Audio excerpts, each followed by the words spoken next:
కానీ రావడం లేదండి అని నీవు ఇంకా డిప్రెషన్లోకి వెళ్తావు. కొన్ని రోజులు పిలిచి నువ్వు ఏమైతావు తెలుసా? ఎంత పిలిచినా వీడు రాడబ్బా, ఎందుకులే నేను పిలవడం అనుకుంటావు. వదిలిపెట్టకూడదు, నీవు వదిలిపెట్టకూడదు. రక్షణ పొందే వరకు నీవు విడిచిపెట్టకూడదు. నీ ప్రార్థన పట్టుదల ఉండాలి. యాకోబు మగసిరి కలిగిన వాడే రాత్రంతా పోరాడంట, రాత్రంతా పోరాడంట.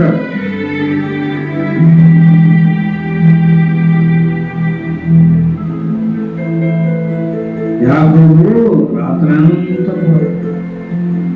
తన అన్న ఇస్సాకు మోసం చేసి వెళ్ళిపోయాడు కదా, మళ్ళీ ఇప్పుడు ఆ దేశంలో వస్తున్నాడు. మా అన్న ఎక్కడ నన్ను చంపేస్తాడో అని 3 గుంపులు చేసి పంపించాడు. పశువులు, పనివారిని, పిల్లలు, భార్యను ఒకసారి, ఈయన ఒకసారి అందరిని పంపించి కూర్చున్నారు ప్రార్థనలో. ప్రభా, నాన్నేమో మోసం చేశాను, తన జ్యేష్ఠత్వాన్ని నేను మోసగించి తీసేసుకున్నాను. ప్రభా, నన్ను కాపాడు ప్రభా, నా బిడ్డలు కాపాడు, నా ఆస్తిని కాపాడు. నాకు వెనకలాటం ప్రారంభించు. నీవు ఒక వ్యక్తిని సంపాదించాలన్నా, ఒక విషయంలో జయించాలన్నా, నీవు మంచి విద్యలో జ్ఞానం కలిగి మంచి చదువు, నీ కాలేజీలో ఫస్ట్ రావాలన్నా నువ్వు బాగా ప్రార్థన చేయాలి. ప్రభా, నేను కాలేజీ టాపర్ కావాలి, నా కాలేజీ టాపర్గా కావాలి, నా మార్కులు టాప్ లో ఉండాలి అంటే కూడా నీవు ప్రార్థన చేయాలి. ప్రార్థన చేసి చదువు, ప్రార్థన చేయి. యాకోబు పొరుగులు పెనుగులాడినట్టుగా పెనుగులాడు. యెహోవా ఆత్మను రక్షించడానికి యాకోబులాగా పెనుగులాడు. నీ కాలేజీలో టాపర్గా నువ్వు ఉండాలంటే, నీ కాలేజీలో నువ్వు టాపర్గా ఉండాలంటే పెనుగులాడు. పెనుగులాడటము చేయండి. ప్రియులారా, పెనుగులాడటం నేర్చుకో, వెనుకలాటం నేర్చుకో. దేవునిలో మోకాళ్ళని ప్రార్థన చేయడం ప్రారంభించు. మోకాళ్ళని ప్రార్థన జీవితం ప్రారంభించు.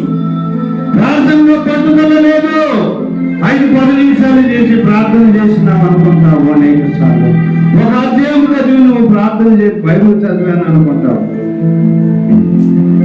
నీవు రోజుకు 1 గంట సేపు బైబిల్ చదవాలి, 1 గంట సేపు నువ్వు ప్రార్థన చేయాలి. నీవు ప్రార్థనలో పెనుగులాడేవాడిగా ఉండాలి. నువ్వు జయించాలంటే, ఏదైనా నువ్వు జయించాలంటే నువ్వు ప్రార్థన కూడా కావాలి. ప్రార్థనలో మొరపెట్టేవాడిగా ఉండాలి.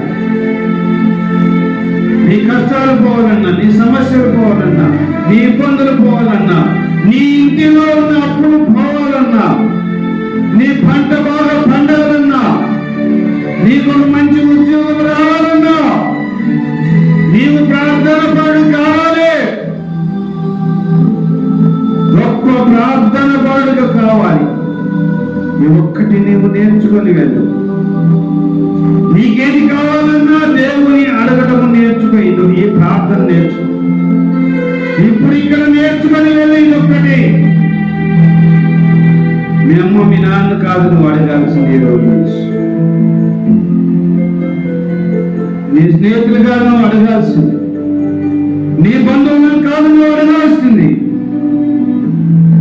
నిన్ను సృష్టించిన సృష్టికర్తన యేసు ప్రభువుని నువ్వు అడగడం నేర్చు. ప్రభువా, నాకు ఈ అవసరంతో తీర్చు నాయన. ఇదిగో నాయన, నాకు ఒక 10,000 కావాలి నాయన. ఇదిగో నాకు 1,00,000 రూపాయలు కావాలి నాయన. అడుగు, ఇచ్చేంత వరకు అడుగు. అడుగుడు ఇవ్వబడు అన్నాడు కదా. మాట ఉందా లేదా? మరి ఎందుకు అడగకూడదు? మనం ఇచ్చేవారికి అడుగుదాం. ఒక వారం అంతనా, ఒక నెల అంతనా, ఒక సంవత్సరం